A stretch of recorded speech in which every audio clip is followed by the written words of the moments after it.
Hello, Keith Rucker here at VintageMachinery.org.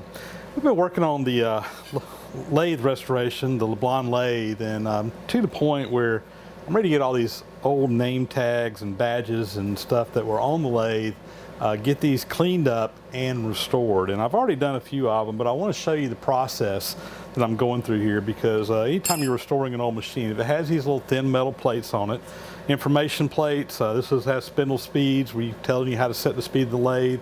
Some of them may just be a name badge, like this one that just says LeBlond on it. But whenever you have these, very often on an old machine, it's very difficult to read them because they just wear over time, and the background in them, the black or whatever background colors are on it, will just fade away from years of use and abuse, wear, whatever on them. And restoring a machine, you want to get these looking nice again.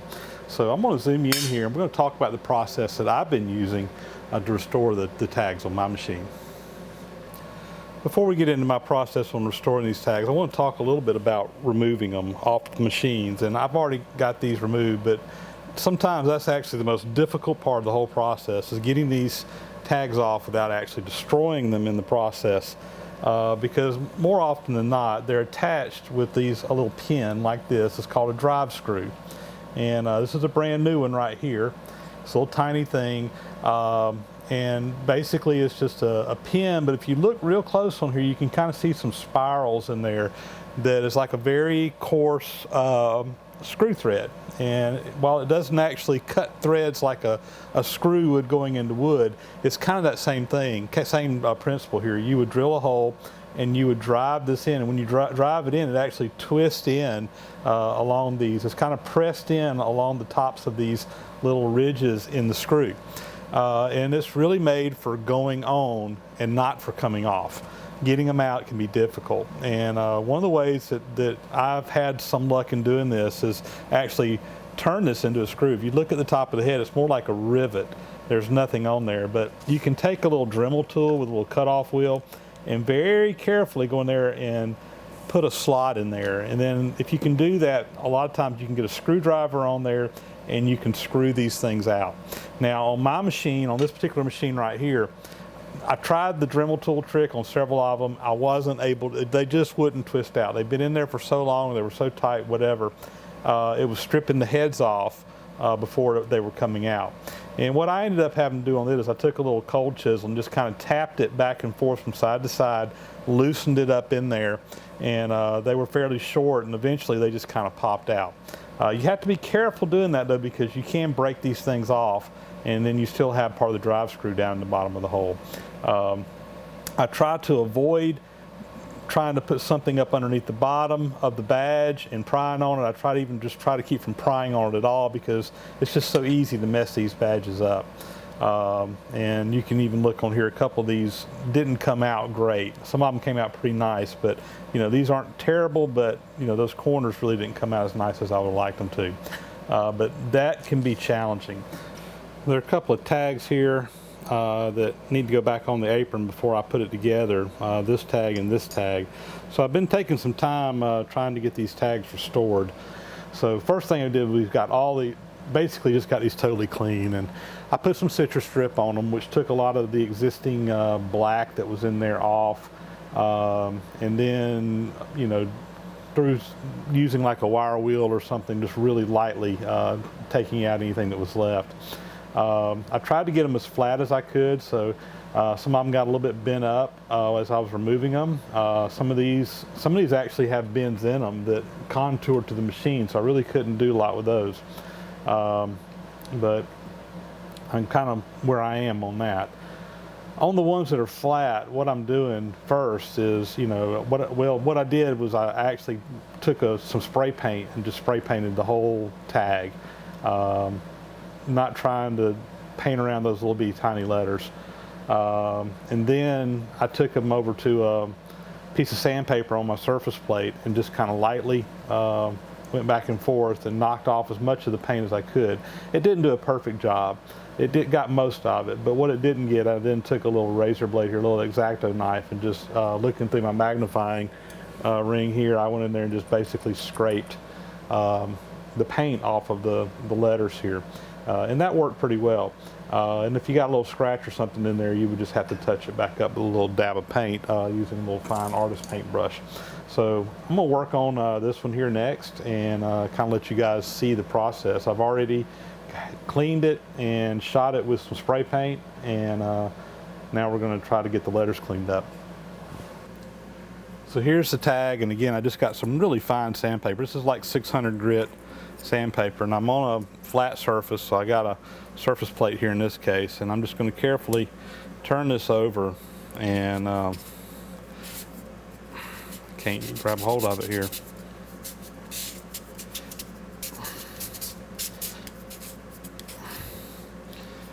All right, see, I'm bringing it right off there. So this is just going to take a little bit of work.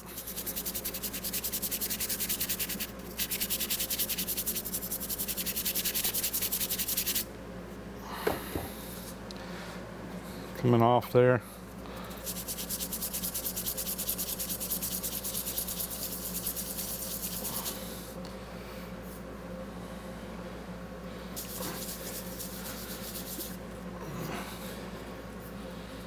Okay. See what I've got. I mean, and that's, well, let's get that where you can see it. So hopefully you can see that there. You can kind of see where I got. It's not perfect, but we knocked a lot of that paint off. So now let's come over here and scrape it. And the problem is this tag is not perfectly flat. You know, it's been bent a little bit, so it's hard to use this method here and get it perfect. So we'll take the rest off scraping. All right, so I'm over here, and I'm actually looking at this through my magnifying lens where I can see what I'm doing real well. And we'll just come in here with the razor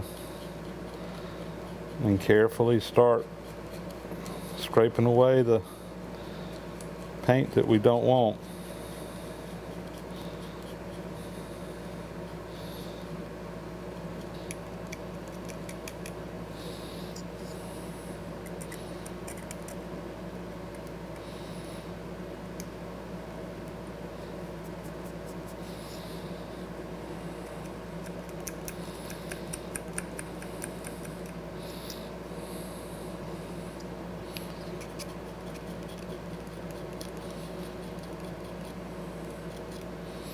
Yep, scratched it there. I'll have to touch that up with some paint.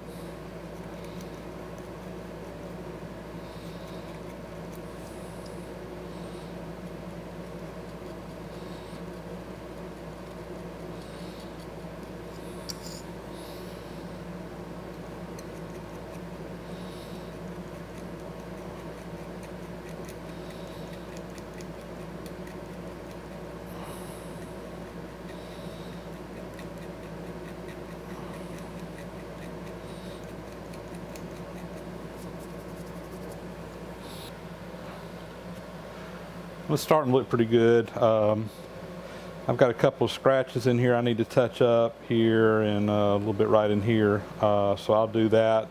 And once that's done, and that paint has a chance to dry again, I got a can of spray paint with just some clear enamel or lacquer or whatever. We'll shoot over them again, and that hopefully will protect what's here, as well as help prevent some of this metal from tarnishing and darkening over time.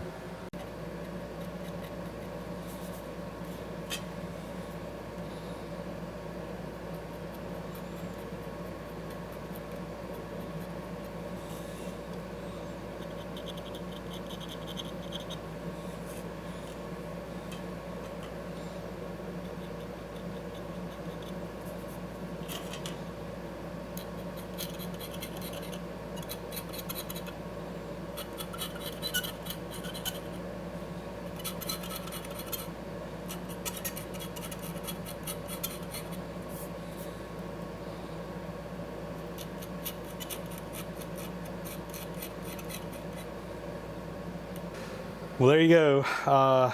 Nothing glamorous by any means, just a lot of very tedious patience and work, scraping away one little bit at a time. If you make a mistake, you go back, you paint over it, let it dry, go back, scrape it again until you get it right. Then put a seal coat on there, put them back on the machine. It just takes time. It just takes time. Well, there you go, guys. That'll be a wrap. Appreciate, as always, all your comments to the videos. Give me a thumbs up. Give me a like on these videos if you like what you saw. And if you haven't already, please subscribe. We'll talk to you guys in the next video. Thanks a lot.